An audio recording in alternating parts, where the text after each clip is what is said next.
Mulai.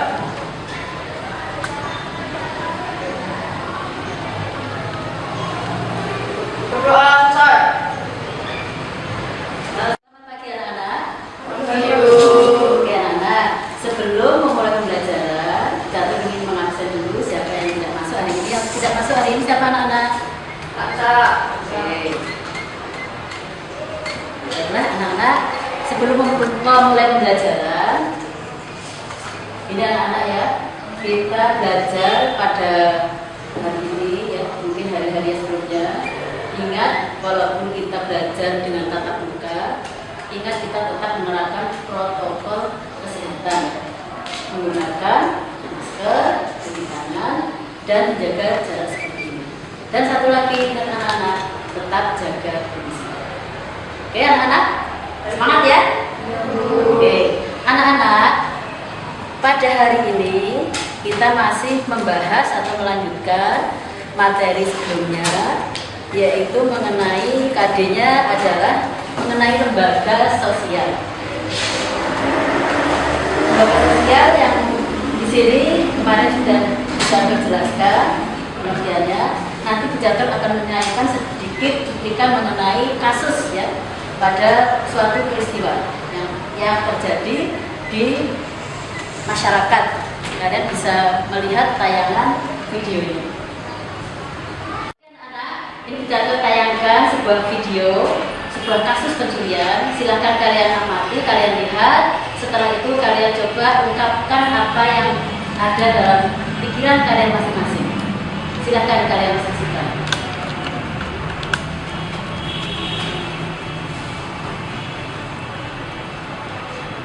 Oke anak-anak, setelah kalian melihat video yang sudah saya tayangkan tadi, silahkan kalian maknai, kalian lihat, kemudian kalian ungkapkan apa yang ingin kalian sampaikan. Silahkan. Kalau masalah seperti itu bagaimana penyelesaiannya? Ya. Apa faktor yang mempengaruhi seseorang itu melakukan pencurian? Katanya pencurian itu termasuk dalam hukum apa ya, Bu? Oke, pencurian itu termasuk dalam hukum apa? Oke. Sebelum Catur menjawab, Catur ingin di antara kalian mungkin punya jawaban atau mengetahui bagaimana dari beberapa pertanyaan tersebut. Coba di antara kalian siapa yang mungkin bisa menjawab sebelum Catur memberikan penjelasan. Oke, silakan. Boleh saya mencoba menjawab pertanyaan? Oke, silakan Mbak Dinda. Kalau menurut saya sebenarnya itu bisa diselesaikan secara baik-baik. Tapi kalau misalnya orang yang sudah dicuri motornya tadi tidak terima, sebaiknya dilaporkan saja ke polisi sehingga bisa dipidanakan. Ya, silakan bisa. Faktor atau pendorong seseorang melakukan pencurian atau kayak kejahatan itu tuh bisa jadi orangnya membutuhkan uang atau kebutuhan yang lainnya. Bisa juga orang itu punya dendam mau balas dendam itu karena dia sangat Nah itu, sudah cukup. Oke. Ya, Pertanyaan soal ketiga, Bu. oke. Yang ketiga ya, pencurian termasuk dalam hukum apa? Menurut saya pencurian termasuk dalam hukum pidana, Bu. Oke, bagus ya.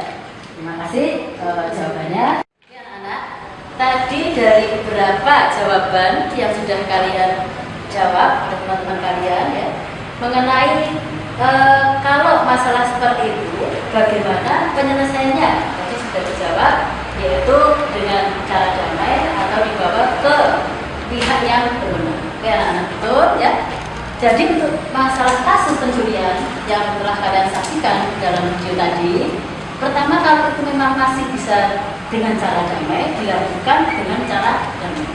Tetapi jika dilihat kasus pencurian tadi, mungkin masyarakat sudah tidak bisa mengatasi, maka kita serahkan kepada yang berwajib, yaitu melalui lembaga apa anak-anak? Kepolisian. Oke, itu yang pertama. Yang kedua tadi, faktor yang mendorong seseorang melakukan pencurian. Yang pertama tadi sudah dijawab oleh teman kalian, yaitu faktor karena apa? Kebutuhan. Namanya sekarang anak-anak ya, kebutuhan itu menyebabkan seseorang itu bisa nekat ya. Bahkan juga termasuk tadi yang diungkapkan adalah faktor balas dendam. Karena begitu banyaknya dan kompleksnya kebutuhan sehingga seseorang itu bisa melakukan kriminalitas apapun itu. Oke. Yang ketiga, pencurian termasuk dalam bentuk apa? Tadi sudah dijawab dengan benar, adalah hukum pidana. Kalau di dalam lembaga kaitannya dengan hukum pidana tadi itu juga termasuk masih dalam lembaga apa, Mas? Kepolisian. Sama ya. Jadi itulah anak-anak. Jadi untuk tayangan ketiga tadi masalah kasus pencurian, kalian bisa memahami tentang peran lembaga sosial di Indonesia. Salah satunya adalah lembaga kepolisian. Ada lembaga keluarga, kepolisian, lembaga politik. Nah kebetulan pada hari ini jatuh tadi membahas masalah lembaga kepolisian. Oke. Oke anak-anak, dari apa yang sudah kita bahas tadi, jadi ada beberapa hal yang ingin saya sampaikan mengenai kasus pencurian tadi dan pemecahan permasalahannya yang sudah kita ketahui bersama, yaitu mengenai pertama adalah mengenai kasus pencurian yang ditangani oleh secara kekeluargaan maupun kita serahkan kepada lembaga kepolisian.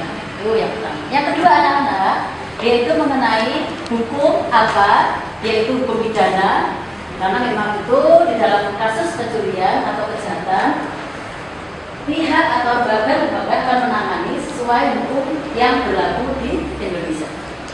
Kemudian satu lagi tadi yaitu mengenai faktor ya, yang menyebabkan seorang itu melakukan pencurian itu apa saja ya? Faktor kebutuhan terutama, kondisi, lingkungan, bisa juga mungkin faktor balas dendam. Jadi bermacam-macam. Jadi intinya anak-anak, untuk sebuah kasus yang sudah kalian lihat pada hari ini yang sudah bisa ditayangkan, jadi kalian bisa mengambil inti permasalahannya, kemudian pemecahan dari permasalahan tersebut. Oke, anak, begitulah yang sudah saya sampaikan ya anak-anak. Untuk berikutnya anak-anak, oke anak-anak, untuk tugas selanjutnya ya nanti Bu Catur akan memberikan suatu kasus lagi atau suatu permasalahan lagi yang kita bahas mengenai lembaga politik ya. Nanti kalian cari pemecahannya, kemudian kalian ungkapkan. Kalian kasih tugas kelompok ya anak-anak ya. Oke, kita bertemu untuk minggu depan anak-anak. Oke? Siap anak-anak? Siap. Terima kasih anak-anak. Tidak ada lagi yang disampaikan? Ada pertanyaan? Mungkin ada yang disampaikan anak-anak? Oke, cukup. Oke anak-anak, kalau sudah cukup, saya kira sampai di sini dulu pertemuan kita. Oke anak-anak, saya tutup, saya akhiri dengan bacaan Alhamdulillah, Assalamualaikum warahmatullahi wabarakatuh. Waalaikumsalam.